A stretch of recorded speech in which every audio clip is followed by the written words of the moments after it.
Hello everyone! In this video, I'm going to show you how to cancel your Mint mobile plan.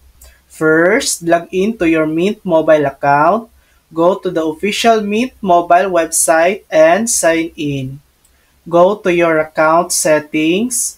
On your dashboard, click Manage Plan or Settings. Find the option that says Cancel Auto Renewal.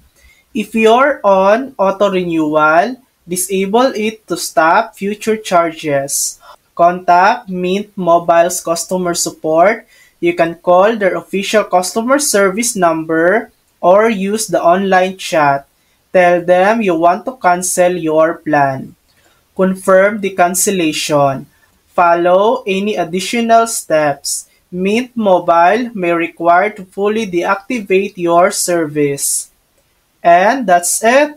That's how to cancel your Mint mobile plan. Thanks for watching. If this video helped you, please like and subscribe for more helpful tutorials.